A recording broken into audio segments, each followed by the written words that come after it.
Hello everyone, good morning. This is Jitendra Sangar and you are watching the Brain Box. एक बार फिर से आपका स्वागत है हमारे YouTube channel the Brain Box में।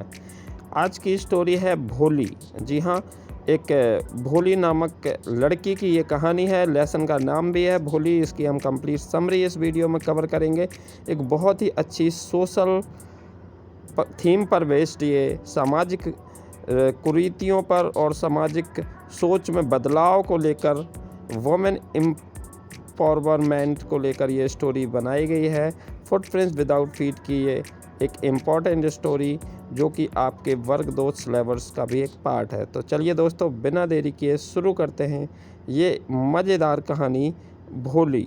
स्टार्ट करते हैं। तो ये कहानी एक लड़की के बारे में है जिसका नाम था सुलेखा, लेकिन लोग बचपन से उसे भोली नाम से जाना करते थे। सुलेखा जो थी ना, वो रामलाल की चौथी बेटी थी और जब वो बस 10 महीना की थी तब वो कॉट से गिर गई थी, मतलब खटिया से, बेड से गिर गई थी, जिसके कारण सुलेखा का ब्रेन का कुछ पार्ट डैमेज हो जाता है और वो हमेशा से एक बैकवर्ड चाइल्ड रह जाती है। तो इसलिए जो लोग हैं वो सुलेखा को भोली नाम से बुलाने लगते हैं। इसके बाद हमें एक और इंसिडेंट बताया जाता है। जब सुलेखा जन्म ली तब वो काफी फेयर थी, मतलब काफी साफ रंगी थी, मतलब की काफी ज्यादा प्रिटी दिखा करती थी। लेकिन जब सुलेखा 2 साल की हुई तब उसके आंख वाले रीजन को छोड़कर पूरे बॉडी में ब्लैक पॉक मार्क्स आ गए और जो पॉक मार्क्स होते हैं ना, वो परमानेंट होते हैं, उसे हटाया नहीं जा सकता। तो ये सारे जो इंसिडेंट्स थे ना जो सुलेखा के साथ बचपन में हुए थे, इसे याद रखना, एग्जाम में आते हैं। इसके बाद हमें पता चलता है कि रामलाल के टोटल 7 बच्चे थे, 4 बेटियां थी और 3 बेटे थे। अरे चच्चा, क्रिकेट टीम बना देते, बस 5 बच्चे और करने थे।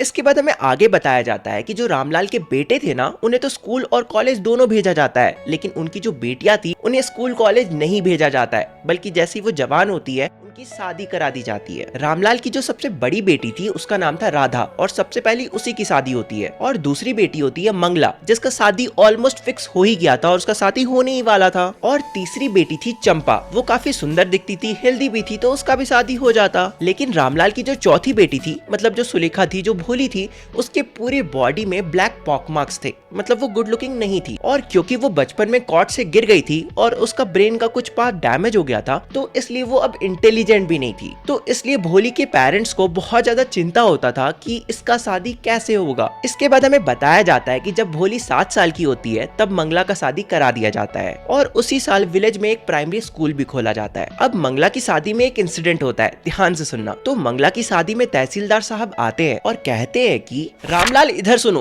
तुम अपनी सबसे छोटी बेटी को स्कूल भेजो। हमारे विलेज में नया नया स्कूल खुला है और तुम एक रेवेन्यू ऑफिशियल हो, मतलब तुम एक गवर्नमेंट के रिप्रेजेंटेटिव हो, और अगर तुम अपनी बेटी को स्कूल भेजोगे तो तुम एक अच्छा एग्जाम्पल सेट करोगे और तुम्हें देखा देखी जो विलेज के दूसरे लोग हैं वो भी अपने बच्चियों को स्कूल भेजेंगे। इसलिए मैं चाहता हूँ कि तुम अपनी सबसे छोटी बेटी को स्कूल भेजोगे। तुम मेरी बात को समझ रहे हो ना रामलाल? अब उस रात भोली के घर में तांडव होता है। भोली की जो मम्मी होती है वो रोते रोते कह रही होती है कि मैं हूँ भोली की मम्मी, अगर लड़कियां स्कूल जाने लगी तो इनसे शादी कौन करेगा? लेकिन रामलाल की इतनी औकात नहीं थी कि वो तहसीलदार की बात को टाल सके। ठीक है, अगर तुम इसे स्कूल भेज रहे हो तो इसे बिल्कुल इसी रूप में स्कूल भेजना। ये जो इसका अगली फेस है, ये जो इसका लैक ऑफ सेंस है, बिल्कुल इसी रूप में। हो सकता है ये देखकर इसकी जो टीचर है वो इसे वापस घर भेज दे। और फिर अगले ही दिन रामलाल भोली का हाथ पकड़ के कहते हैं कि हेलो, मैं हूँ रामलाल। भोली बहुत ही ज्यादा डर जाती है क्योंकि उसे स्कूल के बारे में कुछ भी नहीं पता था। वो सोचती है कि जैसे कुछ वक्त पहले उसके घर में जो काऊ थी जिसका नाम लक्ष्मी था, उसे घर से ऐसे ही ले जाकर बेच दिया गया था, तो वैसे ही उसके जो पापा है वो उसे ले जा रहे ताकि वो उसे बेच सके। इसलिए जो भोली होती है वो स्टैमर करते हुए नो नो कहती है और हाथ को जोर से ऐसे खींच लेती है। इसलिए जो भोली होती है वो स्टैमर करते हुए नो नो कहती है और अपने हाथ को अपने पापा के हाथ से, मतलब रामलाल के हाथ से ऐसे करके खींच देती है, जिसपे रामलाल कहते हैं कि क्या कर रही हो तुम, बेवकूफ हो क्या? हम तुम्हें सिर्फ स्कूल ले जा रहे हैं। कम से कम आज तो इसे डिसेंट कपड़े पहना दो, वरना स्कूल वाले हमारे बारे में क्या सोचेंगे। अब देखो, इस दिन से पहले भोली को सिर्फ पुराने कपड़े ही दिए जाते थे। जो कपड़े उसकी बड़ी बहन चंपा को फिट नहीं आते थे वो भोली को पास ऑन कर दिए जाते थे। एंड इसमें अमीर गरीब वाली बात नहीं है, हमारे इंडियन कल्चर में ऐसा ही होता है। मेरे साथ भी ऐसा ही होता था, तुम सबके साथ भी ऐसा ही होता होगा। अगर तुम घर में छोटे हो तो तुम्हें बड़े भाई बहन के कपड़े ट्रांसफर कर दिए जाते होंगे। लेकिन आज जब भोली स्कूल जा रही थी तब उसे अच्छे से नहलाया गया था, उसके सर में तेल लगाया गया था, तब जाके भोली को यकीन हुआ कि वो जहाँ भी जा रही है वो जगह उसके घर से तो बेटर ही है। रामलाल भोली को स्कूल पहुंचाकर उसकी हेडमिस्ट्रेस के हाथ में दे देते। और जो भोली थी वो बहुत ही ज्यादा कंफ्यूज थी, क्योंकि उसे आज से पहले ये नहीं पता था कि स्कूल किस चिड़िया का नाम है। भोली देखती है कि उस स्कूल में बहुत सारे रूम्स हैं और सभी रूम्स में अलग अलग लड़कियां बैठी हुई है, और उनमें से कुछ लड़कियां या तो बुक पढ़ रही है या तो कुछ जो लड़कियां है ना वो स्लेट में कुछ लिख रही है। भोली ये सभी चीजों को ऑब्जर्व कर ही रही थी कि तभी वो देखती है कि उसके सामने एक टीचर खड़ी हुई है, और वो जो टीचर होती है वो स्माइल करते हुए पूछती है कि हेलो, तुम्हारा नाम क्या है? मेरा नाम भो। इतने में ही जो भोली होती है वो रोने लगती है और भागकर अपने कॉर्नर वाले सीट में जाकर बैठ जाती है और ऐसे मुंडी झुकाकर नीचे देखने लगती है। और इसके बाद बेल बजता है, मतलब कि छुट्टी हो जाती है, और उस क्लासरूम में जितनी भी लड़कियां थी ना सब भागकर बाहर चली जाती है। लेकिन सिर्फ जो भोली थी वो वहां से नहीं उठती है और बिल्कुल वहीं पर बैठी रहती है। लेकिन फिर तभी भोली को एक बहुत ही सॉफ्ट सा, स्मूथिंग सा, प्यार से भरा आवाज आता है, भोली प्लीज तुम उठ जाओ, ये कोई कमांड नहीं है पर ये एक फ्रेंडली सजेशन है। प्लीज तुम उठ जाओ क्योंकि बेल अब बज चुका है, और मुझे ये बताओ कि तुम्हारा नाम क्या है। इसके बाद भोली को थोड़ा भरोसा आता है कि अगर वो अपना नाम अच्छे से नहीं भी बोल पाई तो भी उसकी टीचर जो है ना वो उसके ऊपर नहीं हंसेगी। इसलिए भोली बोलती है कि भ भ भ बहुत अच्छा कर रहे हो तुम, चलो पूरा नाम बोलो, भ भ भ भोली।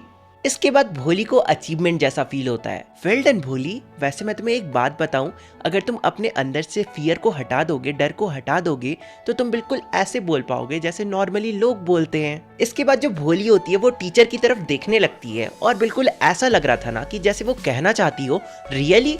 यस तुम रोज स्कूल आना, आओगी ना भोली? यस। अच्छा, अब ये बुक लो, ये बुक तुम्हारे लिए है। इसमें बहुत सारे कलरफुल पिक्चर्स हैं, डॉग के, कैट के, गोट के, हॉर्स के, पैरोट के, टाइगर के, काऊ के, और भी बहुत सारे एनिमल्स के। और सभी एनिमल्स एंड बर्ड्स के नेम बड़े बड़े ब्लैक टेक्स्ट में नीचे लिखे हुए हैं। अगर तुम इस बुक को 1 मंथ के अंदर पढ़ के खत्म कर देते हो तो मैं तुम्हें इससे भी बड़ा बुक दूंगी, और फिर इसके बाद कोई भी तुम पर नहीं हंसेगा, सभी तुम्हारी बातों को ध्यान से, रिस्पेक्ट के साथ सुनेंगे। और फिर जब तुम बोलोगे ना तब तुम बिल्कुल भी स्टैमर नहीं करोगे, तुम एकदम क्लियरली, प्रॉपरली बोल पाओगे। समझ गए ना भोली? अब चलो घर जाओ और कल स्कूल जल्दी आना, ठीक है? इसके बाद भोली के सराउंडिंग में एकदम फिल्मी सा सीन होता है। भोली के लिए विलेज का बेल बजने लगता है, एकदम प्लीजेंट सा माहौल बन जाता है। भोली को स्कूल के गेट के पास जो ट्रीज थे उनमें रेड फ्लावर्स दिखने लगते हैं। इसके बाद जो भोली का हार्ट होता है वो न्यू लाइफ, न्यू होप के लिए धड़कने लगता है। बेसिकली ये दिन भोली के लिए अब तक का बेस्ट दिन था, और इस दिन के बाद भोली के लिए सब कुछ बदल जाता है। इसके बाद से भोली रोज स्कूल जाने लगी और ऐसे ही साल पे साल बीतते गए। विलेज अब टाउन बन गया था, प्राइमरी स्कूल अब हाई स्कूल बन गया था, सिनेमा हॉल और कॉटन मिल खुल चुके थे, और साथ ही साथ एक बहुत ही अच्छा सा रेलवे स्टेशन भी बन गया था जहाँ पे ट्रेन आकर रुकती थी। भोली के लिए बिसाम्बरनाथ का प्रपोजल आया है, क्या मुझे एक्सेप्ट करना चाहिए? अरे ऑब्वियसली, अगर बिसाम्बरनाथ से भोली की शादी हो जाती है तो भोली बहुत ही लकी इंसान होगी, क्योंकि बिसाम्बरनाथ का खुद का बड़ा सा दुकान है, घर है, और बहुत सारा थाउजेंड्स ऑफ रुपीस उसके बैंक में पड़े हुए हैं। ऊपर से बिसाम्बरनाथ दहेज भी तो नहीं मांग रहा है। हाँ तुम सही कह रही हो, लेकिन बिसाम्बरनाथ करीब करीब मेरी उम्र का है, क्या हमें भोली की शादी इतने एजेड मैन से करानी चाहिए? ऊपर से बिसाम्बरनाथ की पहली पत्नी से जो उसके बच्चे हैं वो ऑलरेडी काफी बड़े हो चुके हैं। हाँ तो क्या हो गया, मुश्किल से 45-50 साल का होगा, इतना एज लड़कों के लिए मैटर नहीं करता है। और वैसे भी हम लकी है कि ये लड़का दूसरे विलेज का है। इसे नहीं पता कि भोली के पूरे बॉडी में पॉप मार्क्स है, और इसे ये भी नहीं पता कि भोली में लैक ऑफ सेंस भी है। और अगर आज हमने ये प्रपोजल एक्सेप्ट नहीं करा तो भोली हमेशा के लिए अनमैरिड ही रह जाएगी। लेकिन भोली क्या कहेगी? क्या फर्क पड़ता है, वैसे भी वो एक डम काऊ की तरह है। हाँ शायद तुम सही कह रही हो।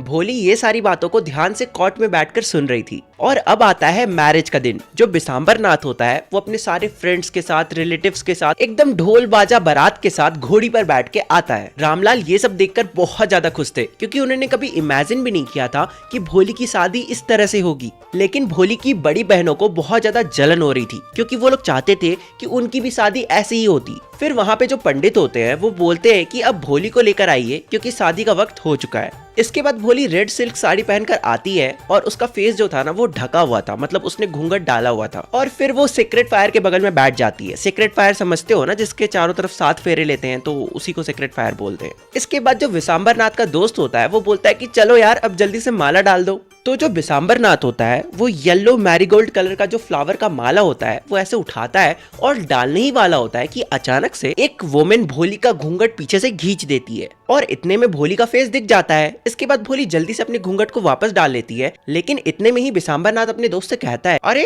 तुमने उस लड़की को देखा, उसके पूरे फेस में पॉप मार्क्स हैं। तो बिसाम्बर नाथ का दोस्त कहता है कि क्या हो गया, तुम भी तो एजेड हो। हाँ ये बात भी सही है, लेकिन बदले में मैं उसके बाप से 5,000 रुपए मांग लेता हूँ। रामलाल ये सभी चीजों को ध्यान से देख रहे थे। उन्हें लगता है कि अब तो ये शादी हाथ से गई, इसलिए रामलाल दौड़ कर जाते हैं और अपनी पगड़ी को उतारते हैं और बिसाम्बर नाथ के पैरों पे रख देते हैं। और इसके बाद वो कहते हैं कि चाहे तो हमसे 2,000 ले लो, लेकिन शादी कर लो। नहीं नहीं, मुझे 5,000 ही चाहिए, वरना तुम अपनी बेटी को अपने पास रखो। इतने पैसे मैं कहाँ से लाऊंगा, इतने पैसे मेरे पास नहीं है। इसके बाद रामलाल अपने रूम में जाते हैं और तिजोरी से पैसा निकालते हैं और बिसाम्बर नाथ के पैरों में लाकर रख देते हैं। इसके बाद बिसाम्बर नाथ की चेहरों में एक बहुत ही ग्रीडी वाला स्माइल था। मतलब उस स्माइल को देखकर बिल्कुल ऐसा लग रहा था कि जैसे उसने कोई जंग जीत ली हो, या फिर कह सकते हो उसने कोई सट्टाबाजी जीत लिया हो। मतलब उसने कोई गैम्बलिंग में बेट लगाया हो और वो उस गैम्बलिंग को जीत लिया हो। मतलब उसने कोई गैम्बलिंग में बेट लगाया हो और अब वो उस बेट को जीत लिया हो।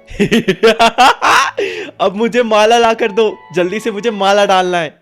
इसके बाद भोली खुद से अपने फेस से घूंघट हटाती है और बिसाम्बर नाथ से आंख मिलाकर कहती है, और वो भी एकदम क्लियर आवाज में। ऐसा लग रहा था कि वो कभी स्टैमर करती ही नहीं थी। ये सब देखकर भोली के father, mother, friends, relative, sisters, neighbours सभी के सभी बहुत ज्यादा शॉक्ड हो जाते हैं। भोली कहती है कि पिताजी रुकिए, अपने पैसे वापस ले लीजिए, मैं इस आदमी से शादी नहीं करूंगी। ये देखकर वहां पर आए सभी लोग बात करने लगते हैं और कहते हैं कि देखो ये कितनी अगली और सेमलेस लड़की है। भोली क्या तुम पागल हो गई हो? क्या तुम हमारी फैमिली को जलील करना चाहती हो, डिसग्रेस करना चाहती हो? ये सब तुम क्या बोल रही हो? कम से कम हमारी इज्जत तो रख लो। आप लोगों की इज्जत रखने के लिए ही मैं इस बुढ़े आदमी से शादी कर रही थी। मैं एक बुढ़े आदमी से शादी कर सकती हूँ, लेकिन एक ग्रीडी इंसान से कभी नहीं कर सकती। I won't, I won't, I won't. तभी वहां पर एक आंटी होती है जो बोलती है कि देखो ये कितनी सेमलेस लड़की है। हमें लगता था कि ये एक हार्मलेस डम काऊ की तरह सीधी है, लेकिन ये तो मतलब बेसिकली आग में घी डालने वाली आंटी लोग जो नहीं होती है,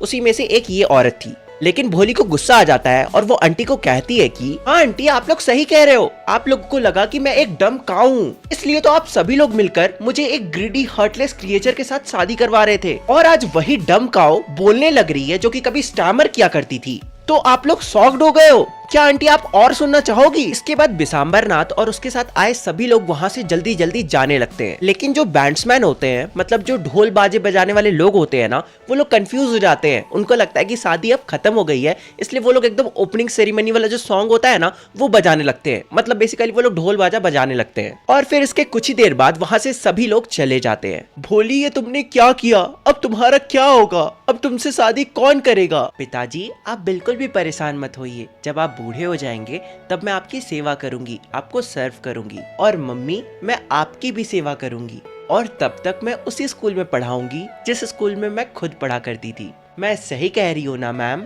इसके बाद भोली की वो टीचर जिसने उसे न्यू होप दिया था, न्यू लाइफ दिया था, वो वहीं उस शादी में आई भी रहती है और वो स्टार्टिंग से लेके लास्ट तक सब कुछ देख रही होती है। इसके बाद वो टीचर एकदम इमोशनल होकर कहती है कि ऑफ कोर्स भोली। इसके बाद टीचर के आंखों में स्माइल था। हाँ तुम सही सुन रहे हो, टीचर की आंखों में स्माइल था, एक सेटिस्फैक्शन था। और इस फीलिंग को सभी नहीं समझ सकते हैं, इस फीलिंग को वही समझ सकते हैं जिसने अपना मास्टरपीस कंप्लीट कर लिया हो। और जो भोली थी ना, वो उस टीचर के लिए मास्टरपीस थी जो उसने कंप्लीट करा था। उसने सिर्फ भोली को न्यू होप और न्यू लाइफ ही नहीं दिया, बल्कि भोली को एकदम कंप्लीटली डिफरेंट पर्सन बना दिया। मतलब भोली की टीचर ने सचमुच कुछ अजूबा कर दिया था। भोली की पूरी लाइफ ही बदल दी थी। एक डम लड़की जो बचपन में कॉर्ड से गिर गई थी और उसके सर में चोट लग गया था और वो दूसरे बच्चों से बैकवर्ड रह गई थी, वो लड़की पूरी तरह से बदल चुकी थी। और इस तरह से ये जो तुम्हारा चैप्टर है वो खत्म होता है। आई होप सो तुम्हें ये चैप्टर थोड़ा इमोशनल लगा होगा और एक्सप्लेनेशन में मजा भी आया होगा। तो अगर ऐसा है तो वीडियो को लाइक करो, चैनल को जल्दी सब्सक्राइब